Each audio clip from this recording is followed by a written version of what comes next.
बोलिए श्री प्राणनाथ प्यारे की जय। बोलिए श्री सतगुरु महाराज की जय। सुंदर साथ जी राम रतन महाराज जी की बीतक की 9वीं लहर चल रही है, जिस पे आज मंथन करेंगे। वर्षा, आप कुछ कहना चाहेंगे?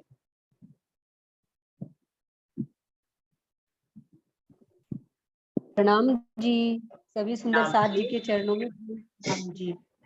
दीदी, इसमें तो यही समझ में आता है थोड़ा सा कि जैसे महाराज जी हर वक्त अपने ऊपर मतलब आत्म मंथन कर रहे हैं महाराज जी कि भाई अब तक क्यों नहीं मिले। मैंने 9 साल मतलब इधर उधर घूमते हुए हो गए, 11 साल बीत गए महाराज जी को ये समझिए कि भाई इस विचारों में लगते हुए, लेकिन परमात्मा के ना दर्शन हुए हैं और ना ही सतगुरु के। लेकिन फिर भी उन्होंने आत्म मंथन नहीं छोड़ा है कि भाई मुझे क्यों नहीं मिल रहे, मैं क्या करूं, कैसे करूं। और उनके अंदर विरह इतना अधिक आ रहा है कि उनका संसार में कहीं मन भी नहीं लग रहा है। तो उससे हमें भी यही शिक्षा मिलती है। महाराज जी को तो कोई रास्ता नहीं बताया अभी तक कि भी सतगुरु के बारे में या परमात्मा की, लेकिन राज जी ने तो हमें वाणी के माध्यम से सभी कुछ बता दिया है। वाणी भी आ गई है, सब मतलब परमहंसों ने रास्ता भी बता दिया है इलम के माध्यम से चल के कि कैसे चलना है। लेकिन फिर भी हम उस स्थिति तक नहीं पहुंच पाते जिस स्थिति में महाराज जी बिना पते ही पहुंच गए हैं, बिना जानकारी के, बिना किसी सतगुरु के, बिना परमात्मा के। लेकिन हमें सब कुछ मिलते हुए भी, सब कुछ जानकारी होते हुए भी हम उस स्थिति तक अभी तक नहीं पहुंच पाए हैं कि हम राज्य को क्यों नहीं मिल पा रहे हैं। हम उस रास्ते पे अभी तक चले ही नहीं है। हकीकत तो यह सिर्फ सुन रहे हैं और एक कान से सुनते हैं, दूसरे से निकालते हैं। तो ये विरहा की जो बात है, यही मुझे उसमें मेन लगती है कि हमें भी राज्य का विरहा लेना चाहिए। इसमें जो है सतगुरु महाराज विरहा की ही वो बता रहे हैं कि विरहा से ही राज्य का मिलन होगा। क्योंकि इसमें भी वाणी में भी आती है ना चौपाई की भाई विरह से ही राज्य मिलेंगे, दुख से विरह उपजा और विरह से ही राज्य मिलेंगे। तो मुझे तो यही समझ में आता है कि महाराज जी हमें यही सिखापन दे रहे हैं कि हमें भी राज्य के विरह को अपने हृदय में धारण करके और निरंतर उनके विरह में आंसू बहाने चाहिए, तभी हमें राज्य मिल सकते हैं। प्रणाम जी। प्रणाम जी। रंजना, आप आओगे?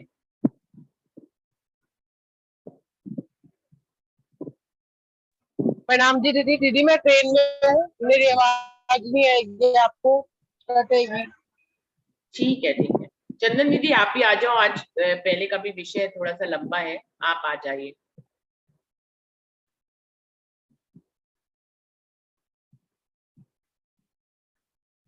चंदन दीदी।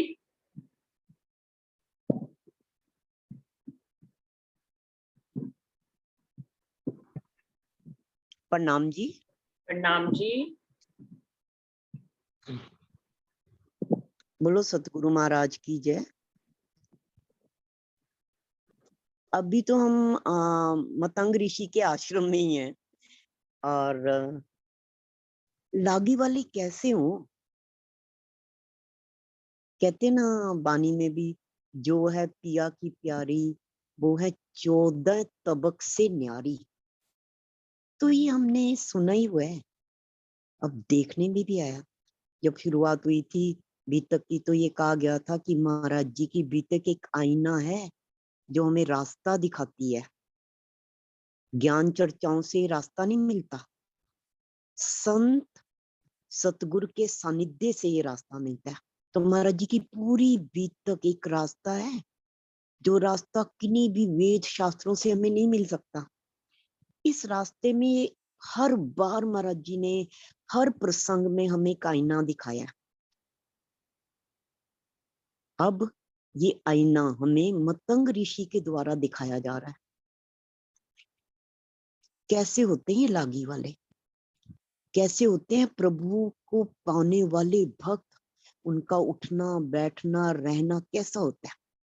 जब हमने महाराज जी के साथ मतंग ऋषि के आश्रम में भ्रमण किया तो मतंग ऋषि ने तो ना सामने आए ना एक ही शब्द बोला, लेकिन उनकी पूरी की पूरी पर्सनालिटी, उनका पूरा का पूरा व्यक्तित्व, उनका पूरा का पूरा चाल चलन, उनकी रूहानी उड़ान हमारे सामने थी। क्या देखा हमने, इतना साफ सुथरा आश्रम, पर्वत की चोटी को समतल करके बनाया हुआ आश्रम, और पूरे आश्रम में 3 खंड, और तीनों खंडों में क्या देखा, एक झाड़ू, एक धूना, थोड़ी सी लकड़ी और एक चिराग। अगर इस आईने में हम अपने आप को देखें तो हम कहाँ रह रहे हैं? हमारी इच्छाएं, तमन्नाएं, तृष्णाएं, वासनाएं देखो, हम लोग कितने ही हम वेयर हाउसेस में रह रहे हैं।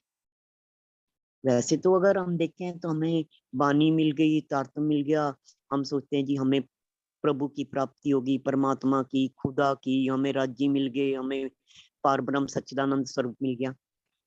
लेकिन महाराज जी दिखा रहे हैं ना हमें, मतंग ऋषि के आईने में हमें सबने अपने आप को देखना है ना। मतंग ऋषि सामने नहीं आए, फिर भी एक आईना है उनका जो हमारे सामने है।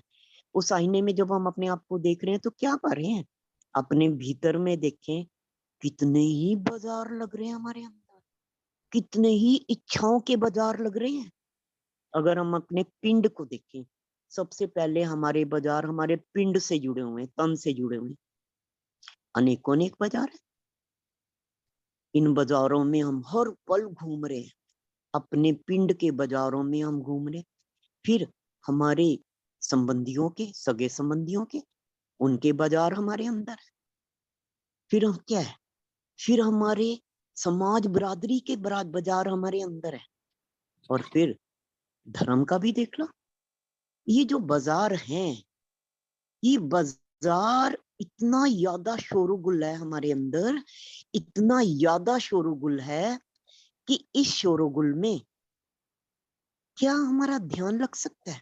अगर हम चितवनी करें तो हम कहाँ, क्या कोई सड़क पे, बाजारों में, शॉपिंग मॉल में बैठ के चितवनी कर सकता है? अगर हम अपने भीतर देखें, कहने को तो हम कह सकते हैं कि हम ध्यान में हैं जी, हम महाराज जी की, परमात्मा की, खुदा की याद में बैठे हैं, हम थोड़ी देर, आधा घंटा, 2 घंटे, जितना भी जिसके पास समय है, इन बाजारों में, भीतर के बाजारों में। और इसके कंपैरिजन में अगर हम मतंग ऋषि को देखें, उनका आश्रम देख लो, कितना ही स्वच्छ, पवित्र, निर्मल।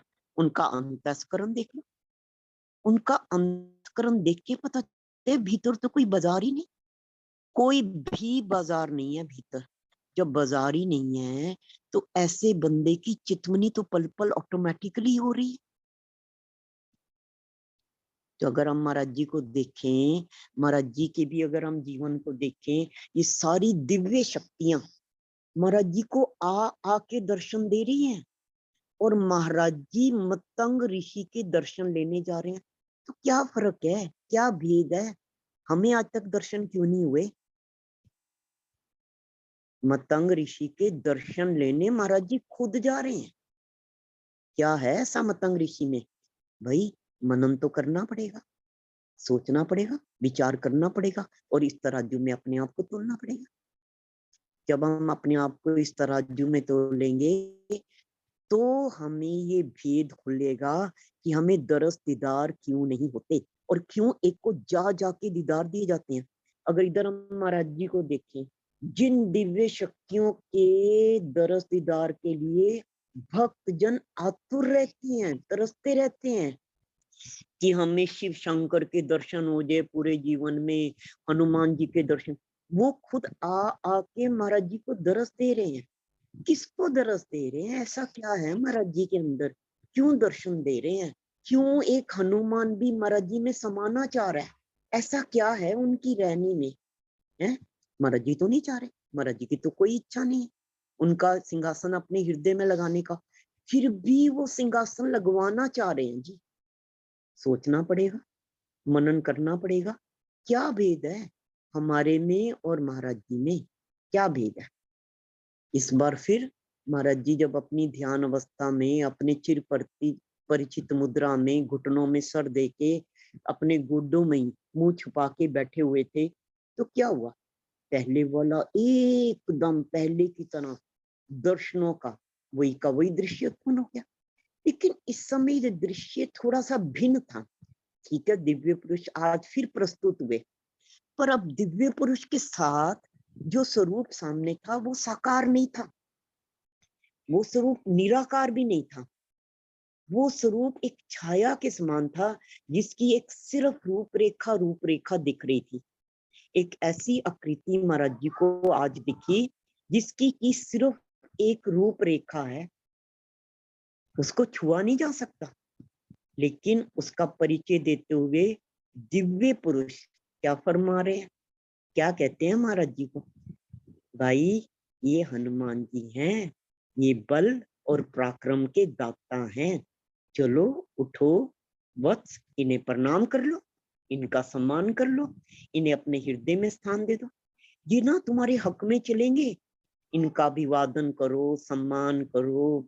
हैं, देखो हनुमान जी खुद तुम्हारे पास आए, पर महाराज जी, महाराज जी, महाराज जी को कोई दरकार ही नहीं है।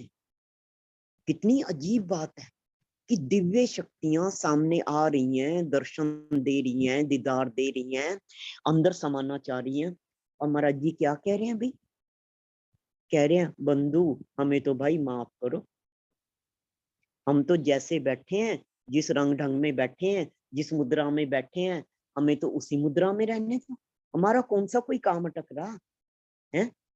ये महाराज जी का अहंकार नहीं है, ये महाराज जी की इच्छा रहित मानसिक अंदरूनी स्थिति हमें दरसती है, ये उनका जीते जी मरण हमें दरसता है कि दुनिया की जीव जो सभी इच्छाओं की पूर्ति करने वाले 33 करोड़ देवी देवताओं की, 33 करोड़ देवी देवताओं के दिन रात नमन करते हैं, माथा टेकते हैं, उन देवी देवताओं से भी कोई भी जरूरत, कोई भी दरकार नहीं है।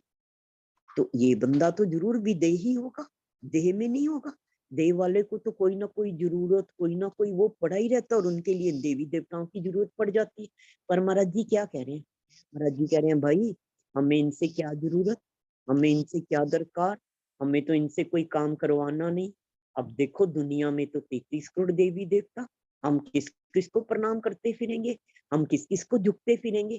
भाई ये जो सर है ना, ये एक ही है, एक, और ये सर सिर्फ सतगुरु महाराज के लिए बना है, झुकने के लिए, और ये झुकेगा तो सिर्फ उसी को ही झुकेगा। भाई बंधु हमें तो आप इनमें फंसाओ मत, उलझाओ मत, जो हमारा अपना है जानी सतगुरु महाराज, उसे हम खोज ही लेंगे। जब हम उसकी खातिर घर से निकल ही पड़े तो हम उसे खोज ही लेंगे। हम इनके आगे क्यों झुके, हमें इनकी क्या जरूरत है, हमें इनसे कोई भी सहायता नहीं। ये तर्क सुन के पहले तो दिव्य पुरुष बड़ा हिचकिचाया, फिर बोला भाई मान जाओ, मेरा कहा मान जाओ, तुम अकेले घूमो दिन रात जंगल में वनों में, हैं ये तुम्हारे हक में चलेंगे, हैं आप इनको कृपा करके स्वीकार कर लो। स्वीकार करने में हर्जी क्या है, सदा सर्वदा ये तुम्हारे अंग संग रहेंगे, तुम्हारे साथ चलेंगे, मान जाओ, इन्हें स्वीकार कर लो, इन्हें ग्रहण कर लो। इतना मजबूर किया उस दिव्य पुरुष ने, इतना मजबूर किया कि महाराज जी भी सोच विचार में पड़ गए, भाई मैं तो कहाँ आके फंस गया, चलो यहाँ से अपना बोरिया बिस्तरा उठाओ, आसन महाराज जी के पास क्या था सामान, चलो यहाँ से चलो। और अब देखो हनुमान जी, अब हनुमान जी खुद महाराज जी में समाना चाह रहे हैं। जिस तरफ भी महाराज जी अपना मुख करते, मुंह मोड़ते, हनुमान जी की वो रूपरेखा वाली आकृति उसी तरफ प्रकट हो जाती। अब महाराज जी अगर उधर से मुंह मोड़ के एकदम उल्टी दिशा में अगर मुंह मोड़ लेते तो वो आकृति उनके सामने वहां प्रकट हो जाती, दर्शन देने लग पड़ती। और अगर ऐसी हनुमान जी ने लीला रची, ये कैसी सी लीला रच दी, जिस भी दिशा में महाराज जी अपना मुंह मोड़ते घुमाते, हनुमान जी एकदम उसी दिशा में उनके आगे आके उनके सामने प्रस्तुत हो जाते। क्यों समाना चाह रहे थे हनुमान जी, ऐसा क्या था महाराज जी के अंदर है। फिर अगर हनुमान जी को महाराज जी उनसे मुंह मोड़ के एकदम विपरीत दिशा में मुंह मोड़ लेते तो हनुमान जी फिर वहां आके खड़े हो जाते। अब महाराज जी ने उनको ध्यान से देखा तो ऐसा लगा जैसे कि वो कुछ कह रहे हैं, उनके होठ कुछ बोल रहे हैं, पर वो आकृति इतनी भयानक लगी उन्हें, और ऐसी लगी कि वो क्या बोल रहे हैं महाराज जी को कुछ समझ ही नहीं आया, पता नहीं चला। शब्द नहीं है, होंठ हिलते दिखे हैं पर शब्द बोलते हुए नहीं दिखे। महाराज जी को तो उनका स्वरूप ही बहुत भयंकर लगा। बाहर बाहर का जैसे एक आकृति में, एक रूपरेखा में, एक लाइन से, एक पेंसिल से एक स्केच खींचाओ और वो लंबा चौड़ा और एकदम होंठ हिल रहे हैं उसके अंदर। अब महाराज जी को लगा झंडू दत्त ये तो किस पचड़े में फंस गया, ये तो कहाँ फंस गया आज, ये तो किन जंजालों ने तुझे आज घेर लिया। किन जंजालों ने? जिन शक्तियों के दर्शनों के लिए सारी दुनिया तरसे, उन शक्ति सामने आने पे खुद स्वयं वो शक्ति और महाराज जी सोच रहे हैं भाई हम किस जंजाल में फंस गए, भाई ये तो हमने गलती करी, हनुमान जी के मठ में क्या टिक गए, ये तो हमें चिपक ही गया, हमने तो एक रात काटने की खातिर खातिर यहाँ रुक क्या गए, हम तो फंस गए। हमें तो थोड़ा सा भी विश्राम काल जो हमने हनुमान के मठ में रुक के विश्राम पाने की सोची, ये तो उसमें भी हमें शांति नहीं लेने दे रहे। इतना वक्त जो रहे, महाराज जी कह रहे भाई हमें तो आपने मौत के समान दुष्कर कर दिया, चलो भाई प्रणाम करो इन्हें, इस स्थान से उठ के चलो, ये इनका स्थान है, यहाँ पे इनका बोलबाला है, यहाँ पे इनका वर्चस्व है, चलो यहाँ से उठो, यहाँ से चल देते हैं। हनुमान जी हम तो तुम्हारा ये मठ ही छोड़ के चल देते हैं, सिर्फ विश्राम काल के लिए थोड़ी देर के रुकने की सोची थी, तुम तो हमें चिपक ही रहे, अब हम यहाँ से चल देंगे तब तो तुम्हें कोई परेशानी नहीं होगी हमारी। और उधर दिव्य पुरुष जोर देते जा रहे। दिव्य पुरुष क्या कह रहे? दिव्य पुरुष कह रहे सुनो मान जाओ, ये वही हैं जिन्होंने राम जी के सारे बिगड़े काम सिद्ध किए। देखो भक्त तुम भी एकदम अकेले विचरो, बियाबन जंगलों में विचरो, दुर्गम रास्तों से गुजरो, पैदल यात्रा करो, भाई ऐसे में एक संगी सहारा, एक सब ऐसे की जरूरत पड़ी जाए रास्ते में कभी, मान लो तुम इन्हें अपना लो, हनुमान जी को अपना लो, प्रणाम कर लो, इनके आगे झुक जाओ, एक प्रणाम ही तो करनी है, ये तुम्हारी सारी राह की रुकावटें दूर कर देंगे। अब महाराज जी को तो लगा ये मठ में क्या, ये तो बंधन जाल में फंस रहा, ये तो दिव्य पुरुष भी, क्या करूं, कैसे छूटूं। मनन किया क्या उचित क्या अनुचित, अब क्या करूं।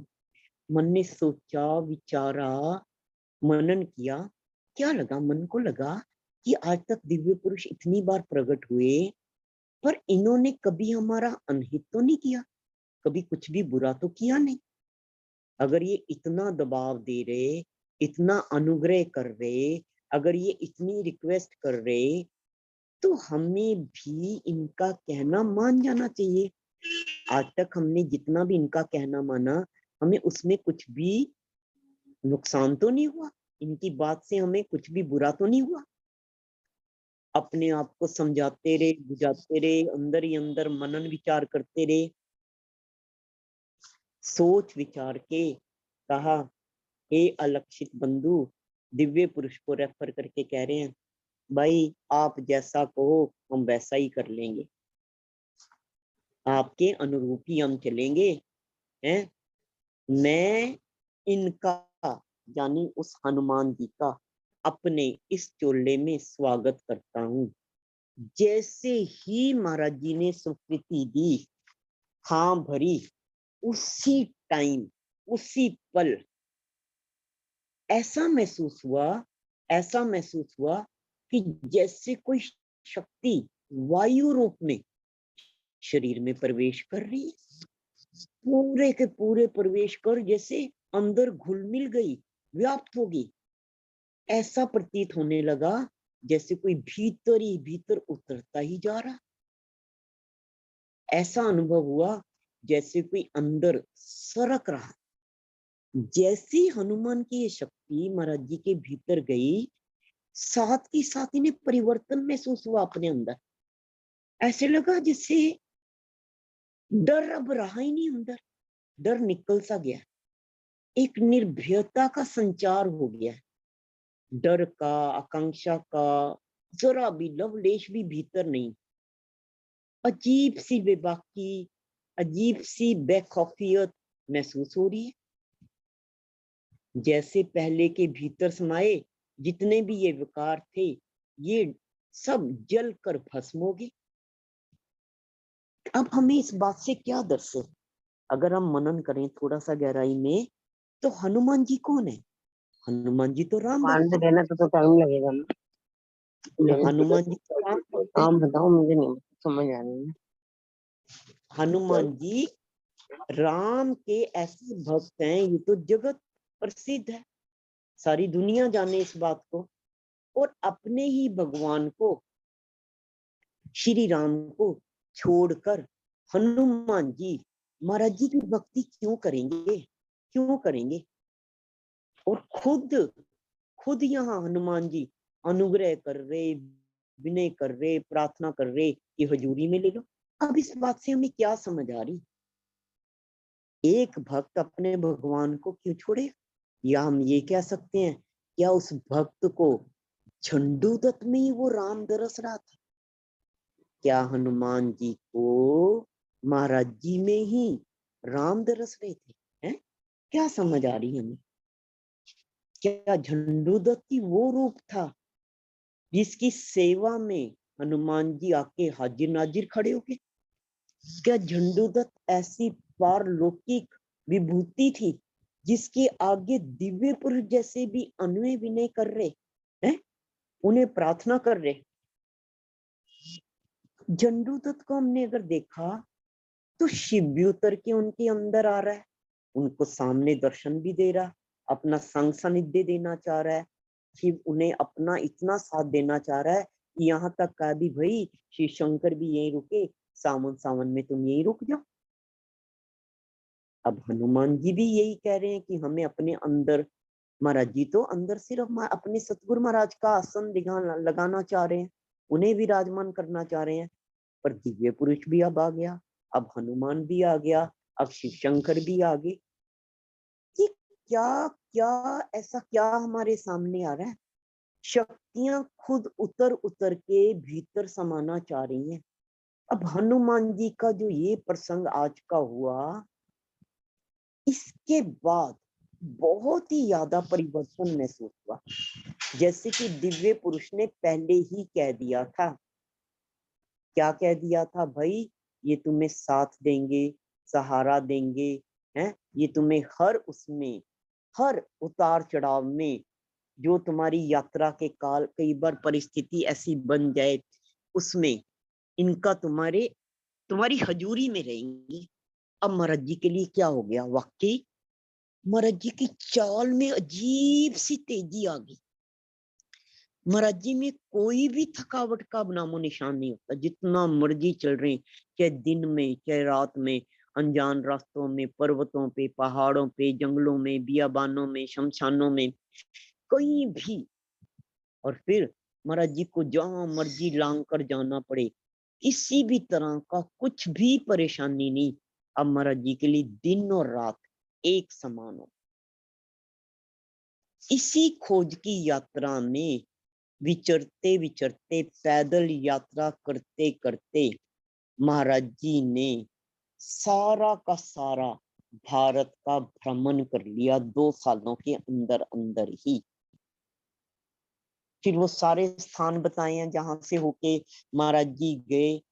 आखिर में उज्जैन, अजमेर, पुष्कर होते हुए जब कहीं भी कोई वो स्वरूप रूप में नहीं मिला जिन स्वरूप के लिए इनका हृदय लालित था, तो महाराज जी 2 सालों के लगातार पैदल भ्रमण के बाद एक एक शहर मंजिल दर मंजिल होते हुए वापिस कहाँ आ गए? वापिस अपनी जन्मभूमि जड़ौदा पांडे लौट आए। सतगुरु से तो कोई संपर्क साध ही नहीं पाया अभी तक, 2 सालों में भी कोई संपर्क नहीं सिद्ध हो पाया। कुछ नहीं पता चला कि वो मेरा सतगुरु मुझे कहाँ मिलेगा, किस रूप में मिलेगा, किस शहर में, किस जगह में। लेकिन अब महाराज जी वर्णन कर रहे हैं वापिस तो आ गए। वापिस लौटने पर महाराज जी का क्या आदर सत्कार हुआ। जिन महाराज जियों को हनुमान जी समारे, दिव्य पुरुष दर्शन दे रहे, शिव शंकर जिनके आगे आके दर्शन दे रहे, महाराज जी के अपने शब्दों में अगर उन्होंने बताया तो क्या कहा, भाई एक ढोर भी, ढोर कहते जानवर को, अगर भूला बिसरा एक ढोर जानवर भी वापस घर लौट आए तो उसको भी लाड प्यार स्वागत सत्कार मिले उस परिवार से जिसका वो ढोर हो, जहां वो बंधा हो, जहां से वो जुड़ा हो। लेकिन भाई हमें तो भगोड़ा समझा गया, हमें भगोड़ा जान के किसी ने भी, ना घर परिवार ने, ना सगे संबंधियों ने, ना रिश्तेदार बरादरी में किसी ने अपनाया ही नहीं, स्वागत ही नहीं किया वापिस आने पे भी।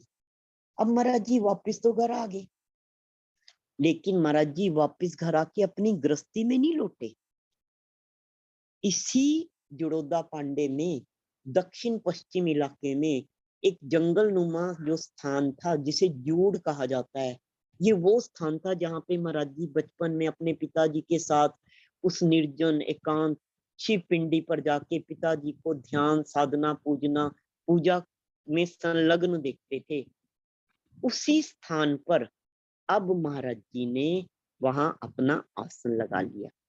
घर तो जोगी वाला फेरा था, कभी कभी चले जाते थे। अब महाराज जी ने जब यहाँ पे अपना डेरा लगा लिया तो महाराज जी ने क्या किया, यहाँ पे एक धर्म सभा बना ली।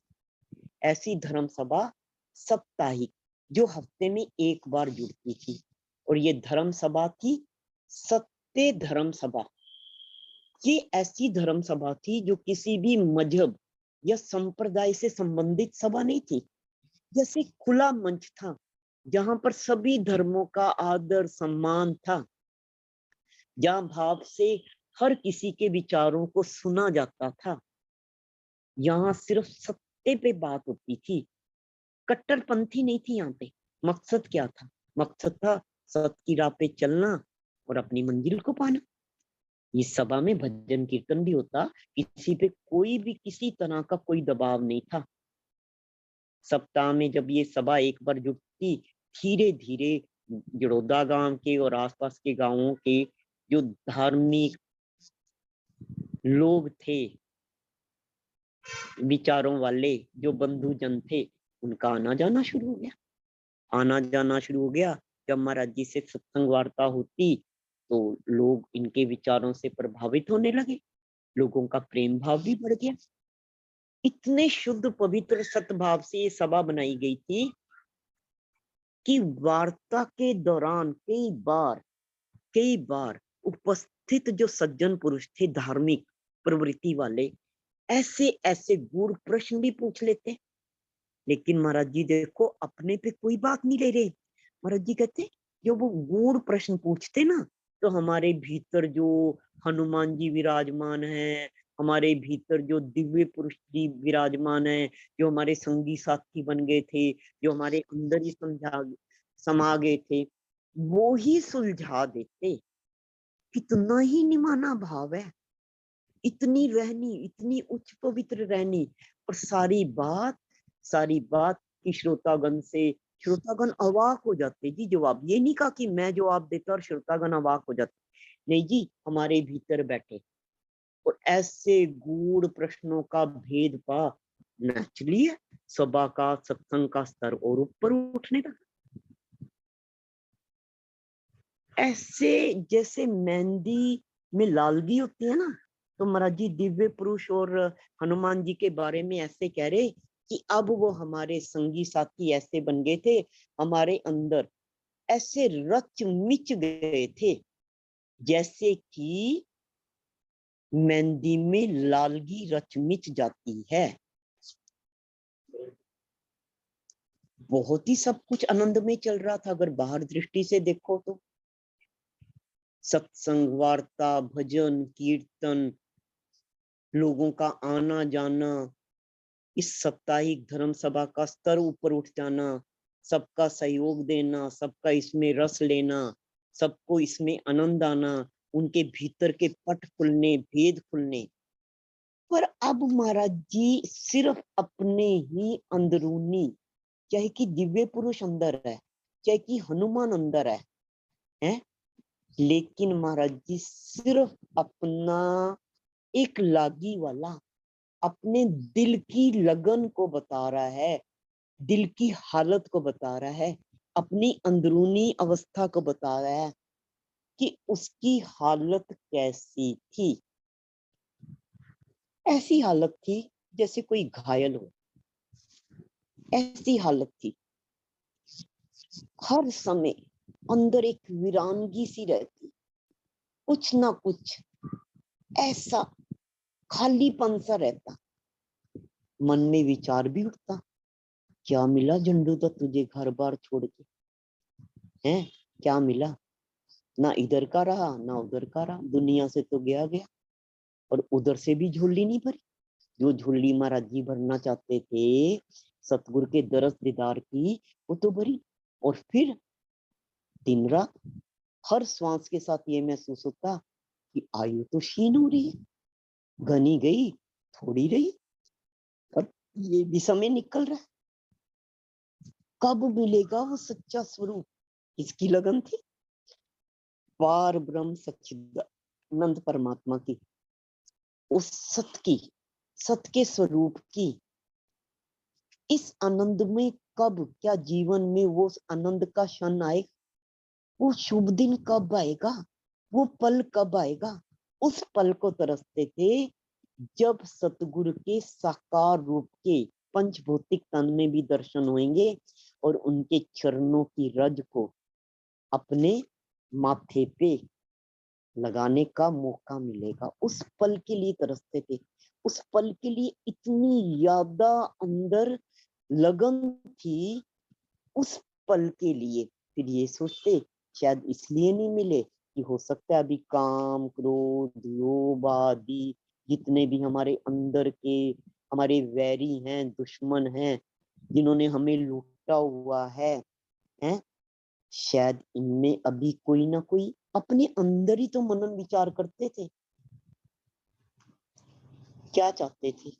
यही तो चाहते थे कि हद से बेहद, इन सब चीजों से ऊपर जो ये तन के जितने भी ये हमारे मक्कड़ जाल हैं जिनमें जीव आके फंस जाता है, कब वो मिलेगा वो सच्चिदानंद का आधार? कब कब वो पल आएगा जब ये द्वंद्व में से निकल आएंगे? कब दरस दीदार होंगे? कब मिलन होगा? कब शुभ घड़ी आएगी? कब माया के प्रपंच से मुक्ति मिलेगी? कब सतगुरु से मिलन होएगा? कब उन्हें माथा टेक पाऊंगा? कब इंद्रियों के जाल से मुक्त हो पाऊंगा? कब वो आनंद की अनुभूति होएगी? कब भी इस असत संसार को छोड़ के अपने सच्चिदानंद सुख को, आनंद को प्राप्त करूंगा? ऐसी भीतर लो प्रज्वलित कब होएगी?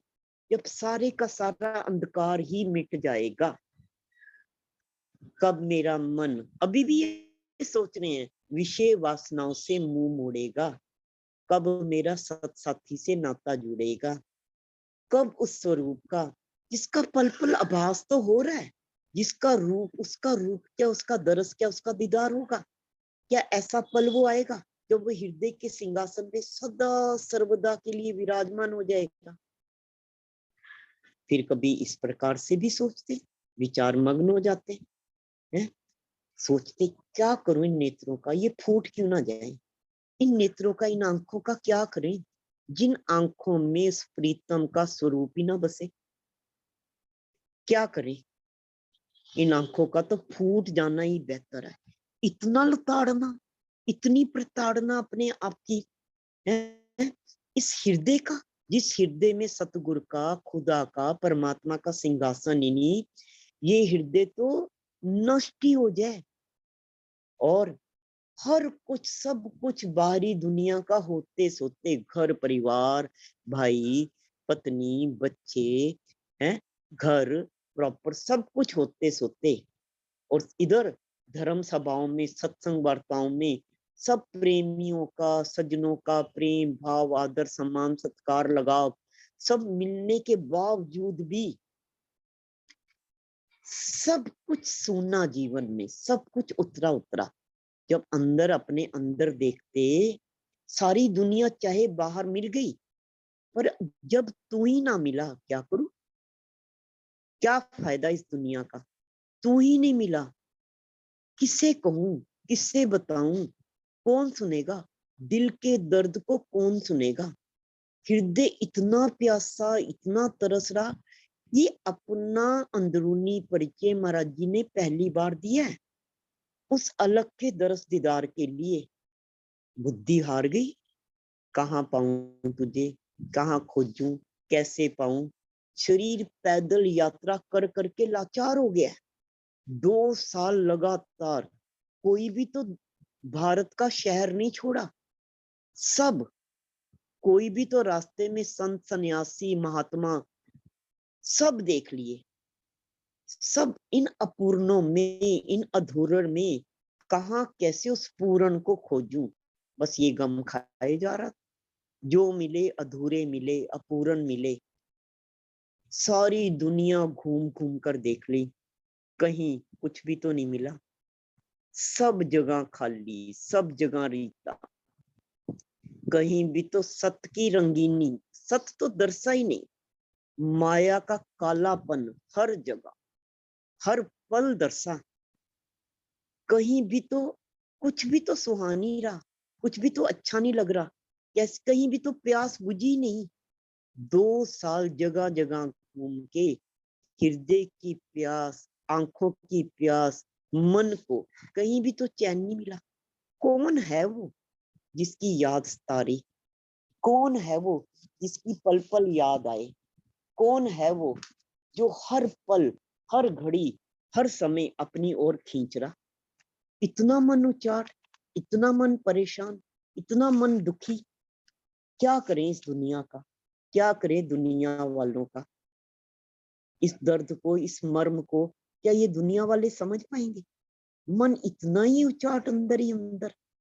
दुनिया का कोई भी रंगीनी, कोई भी रस, कोई भी प्रलोभन, कोई भी आकर्षण खींच ही नहीं रहा। ये रोग इतना ज्यादा बढ़ गया, इतना ज्यादा बढ़ गया कि एक रोज परिवार वालों को बुला के, पत्नी को, भाई को आमने सामने बिठला के समझाना ही पड़ा। क्या कहना पड़ा? भाई हमें तो माफ करो, भाई हमें तो इजाजत दे दो, किसी तरह इस गृहस्थी का बोझ, भार ढोलो, माफी दे दो। क्या कहा? हमें घूमने की तमन्ना है, एक बार दोबारा घर से बाहर उसकी खोज में जाने की तमन्ना है। हमारे पे कृपा करो, किसी तरह जैसे भी निभे निभा लो। और पर की हृदय के अंदर अच्छी तरह पता था, अच्छी तरह जानते थे कि अगर इस बार घर से निकल गया, या तो उसे जीवन में पाकर रहूंगा, और या इस जीवन का अंत वही रास्ते में ही हो जाएगा, घर वापस नहीं लौटूंगा। गृहस्थी का इधर विस्तार हो चुका था। अब जब महाराज जी दोबारा घर छोड़ने की सोच रहे हैं, तो महाराज जी की गृहस्थी में 2 बच्ची, 2 लड़कियां और 1 लड़का, 3 बच्चे, 3 बच्चों की गृहस्थी में छोड़कर, सारी की सारी घर बार बरादरी छोड़कर